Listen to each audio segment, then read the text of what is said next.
ସମସ୍ତେ ଉତ୍ସୁକତାର ସହ ଏକ ସ୍ୱରରେ ପଚାରିଲେ, ମହାରାଜ, ଆପଣ ଏପରି କ'ଣ ଅସୁସ୍ଥ ଯେ ରାଜବୈଦ୍ୟ ବି ଆପଣଙ୍କୁ ଆରୋଗ୍ୟ କରିପାରିବେ ନାହିଁ? ରାଜା ଦୀର୍ଘ ନିଶ୍ୱାସ ଛାଡ଼ି କହିଲେ, ନିତ୍ୟାନ୍ତ ମୂର୍ଖ ଓ ନୀତିଜ୍ଞାନହୀନ ମୋର ତିନି ପୁତ୍ର ବହୁଶକ୍ତି, ଉଗ୍ରଶକ୍ତି ଓ ଅନନ୍ତ ଶକ୍ତି ହିଁ ମୋର ଅସୁସ୍ଥତାର କାରଣ। ଏହି ତିନି ମୂର୍ଖ ପୁତ୍ରଙ୍କ କଥା ଯେତେବେଳେ ମୋର ମନେ ପଡ଼ିଯାଏ, ସେତେବେଳେ ରାଜକାର୍ଯ୍ୟ, ପ୍ରଜାପାଳନ ଓ ଏହି ବିଶାଳ ରାଜ୍ୟ ମଧ୍ୟ ମୋତେ ଆନନ୍ଦ ଦେଇପାରେ ନାହିଁ। ପଣ୍ଡିତମାନେ କହିଛନ୍ତି, ଅପୁତ୍ର କହିବା ଭଲ, ପୁତ୍ର ଜନ୍ମି ମରିଯିବା ବି ଭଲ, କିନ୍ତୁ ମୂର୍ଖ ପୁତ୍ର କୌଣସି ଦୃଷ୍ଟିରୁ ଭଲ ନୁହେଁ। ସଙ୍ଗେ ସଙ୍ଗେ ବୃଦ୍ଧମନ୍ତ୍ରୀ ସୁମତି କହିଲେ, ମହାରାଜ, ଯଥାର୍ଥ କହିଛନ୍ତି, ମୂର୍ଖ ପୁତ୍ର ଥିବା ଅପେକ୍ଷା ଅପୁତ୍ର କହିବା ହିଁ ଭଲ, କିନ୍ତୁ କୁମାରମାନଙ୍କୁ ଶିକ୍ଷା ଦେବା ପାଇଁ ବ୍ୟବସ୍ଥା କରିବାକୁ ହେବ। ରାଜା ବିରକ୍ତ ହୋଇ କହିଲେ, ମନ୍ତ୍ରୀବର, ଆମର ବେତନଭୋଗୀ 500 ପଣ୍ଡିତ ଅଛନ୍ତି। ସେମାନେ କୁମାରମାନଙ୍କୁ ବିଦ୍ୟା ଶିକ୍ଷା ଦେବାକୁ ଆପ୍ରାଣ ଚେଷ୍ଟା କରି ଅସଫଳ ହେଲେ। ଏବେ ସେମାନେ ବିଦ୍ୱାନ ହେବେ କିପରି?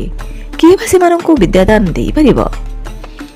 ମନ୍ତ୍ରୀ ମହୋଦୟ ଗମ୍ଭୀର ଭାବରେ କହିଲେ, ମହାରାଜ, ସମସ୍ତ ନୀତିଶାସ୍ତ୍ରଗୁଡ଼ିକୁ ସଂକ୍ଷେପରେ କୁମାରମାନଙ୍କୁ ଶିକ୍ଷା ଦିଆଯିବାର ବ୍ୟବସ୍ଥା କରାଯାଉ। ରାଜସଭାରେ ଉପସ୍ଥିତ ସମସ୍ତ ପାରିଷଦ ବୃନ୍ଦ ବୃଦ୍ଧ ମନ୍ତ୍ରୀ ସୁମତିଙ୍କର ଯୁକ୍ତିଯୁକ୍ତ ପ୍ରସ୍ତାବ ପ୍ରତି ସମର୍ଥନ ଜଣାଇଲେ।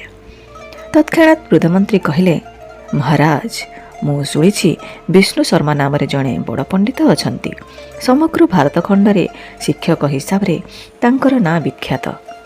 ରାଜକୁମାରମାନଙ୍କର ଶିକ୍ଷା ଦାୟିତ୍ୱ ତାଙ୍କରି ହାତରେ ଅର୍ପଣ କରାଯାଉ। କିଛି ଦିନ ପରର କଥା, ରାଜସଭାରେ ପାରିଷଦ ପରିବେଷ୍ଟିତ ରାଜା ଅମରଶକ୍ତି ଉପସ୍ଥିତ ଥାନ୍ତି।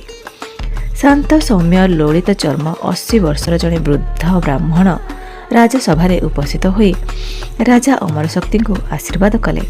ଆଗନ୍ତୁକ ବ୍ରାହ୍ମଣଙ୍କର ପରିଚୟ ପାଇ ରାଜା ଅମରଶକ୍ତି କହିଲେ, ମନୀଷୀ ବିଷ୍ଣୁ ଶର୍ମା, ଅନୁଗ୍ରହ କରି ଆସନ ଗ୍ରହଣ କରନ୍ତୁ। ଆପଣଙ୍କର ଜ୍ଞାନ ଓ ପାଣ୍ଡିତ୍ୟର ଖ୍ୟାତି ସୁଦୂର ପ୍ରସାରୀ। ଆପଣଙ୍କୁ ମୁଁ ଗୋଟିଏ ଅନୁରୋଧ କରିବି, ଆପଣ ଅନୁଗ୍ରହ କରି ମୋର 3 ମୂର୍ଖ ପୁତ୍ରଙ୍କୁ ବିଦ୍ୱାନ କରିବାର ଭାର ଗ୍ରହଣ କଲେ ମୁଁ କୃତଜ୍ଞ ହେବି।